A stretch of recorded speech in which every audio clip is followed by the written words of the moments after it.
যোৱাকালি এগৰাকী 10 বছৰীয়া কিশোৰীক 3টা পাখণ্ডই ধৰ্ষণ কৰি ৰাজপথত পেলাই থোৱা কাৰ্যক আমি সমূহ মহিলাবাসী ধিক্কাৰ দিছোঁ, গৰিহণা দিছোঁ আৰু আমি অসম চৰকাৰক দাবী জনাইছোঁ অতি শীঘ্ৰে এই ধৰ্ষণ কাণ্ডৰ লগত জড়িত 3 নিশাচক গ্ৰেপ্তাৰ কৰিব লাগে আৰু গ্ৰেপ্তাৰ কৰি ফাঁচি দিব লাগে।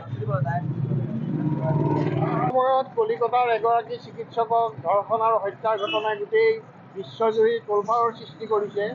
সেই সময়তে কিন্তু অসমৰ লখিমপুৰ, ধিং আদি বিভিন্ন অঞ্চলত এখন বিশেষ ব্যক্তিৰ দ্বাৰা আমাৰ খিলঞ্জীয়াৰ কিশোৰীক যুৱতীক ধৰ্ষণৰ লক্ষ্য কৰি লোৱা হৈছে আৰু শেহতীয়াভাৱে লখিমপুৰ আৰু ধিঙত যি ধৰ্ষণ কাৰ্য সংঘটিত হ'ল তাৰ ধৰ্ষণকাৰীক শীঘ্ৰে কৰায়ত্ব কৰি পেলাই কঠোৰতম শাস্তি, দৃষ্টান্তমূলক শাস্তি দিবৰ কাৰণে আমি ৰাইজৰ তৰফৰ পৰা আমি দাবী জনাইছোঁ আৰু এই ক্ষেত্ৰত চৰকাৰে যাতে মহিলাসকলৰ সুৰক্ষা যাতে নিশ্চিত কৰিব পাৰে তাৰ বাবে প্ৰশাসনক সক্ৰিয় কৰি তুলিবৰ কাৰণে, বিশেষকৈ গৃহ বিভাগক সক্ৰিয় কৰি তুলিবৰ কাৰণে আমি দাবী জনাইছোঁ।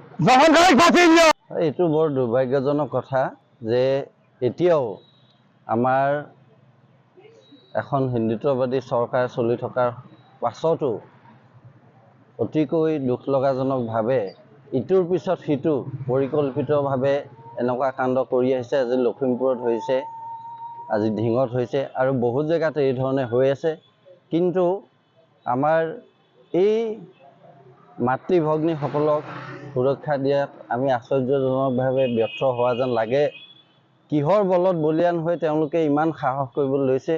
হয়তো আমাৰ আইনৰো কোনোবাখিনি সুৰুঙা আছে। গতিকে আমি এইবিলাক বিষয়ত আমাৰ চৰকাৰৰ দৃষ্টি আকৰ্ষণ কৰিব বিচাৰিছোঁ যে অতি কঠোৰৰ পৰা কঠোৰতম শাস্তি ধৰ্ষণকাৰীৰ ক্ষেত্ৰত হ'ব লাগে। আমাৰ আইন ব্যৱস্থাটো এনেকুৱা ব্যৱস্থা যে ন্যায় পাওঁতে 100 বছৰো লাগি যায়।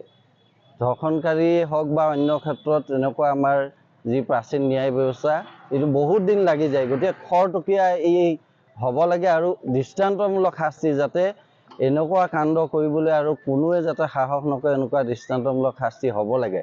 আৰু আশ্চৰ্যজনকভাৱে এই ঘটনাবিলাকত আমাৰ অসমত ইমান জাতীয় জনগোষ্ঠীয় সংগঠন 70টা 80টা সংগঠনৰ কথা কোৱা যায় সময়ে সময়ে, সেইবিলাকে প্ৰতিবাদ কৰে, কিন্তু এইবিলাক ক্ষেত্ৰত তেওঁলোক আশ্চৰ্যজনকভাৱে নীৰৱ।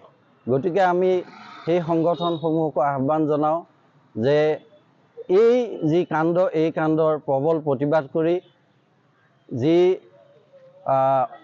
দোষী সেই দোষীক অতি সোনকালে কৰায়ত্ব কৰাত সহায় কৰিব লাগে, এইখিনিয়ে আমি কামনা কৰোঁ।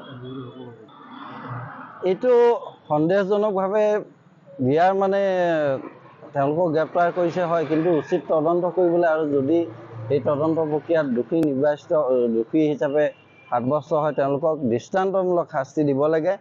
আৰু তেওঁলোকে এই কাণ্ডবিলাক পৰিকল্পিতভাৱে কৰি আছে, কি উদ্দেশ্য সেয়া আমি নাজানো, কিন্তু এই ক্ষেত্ৰত আমাৰ প্ৰশাসনৰ কিছু দুৰ্বলতা অনুভৱ হয়। গতিকে আমি কঠোৰ হ'বৰ বাবে আমি পুনৰবাৰ আহ্বান জনাইছোঁ।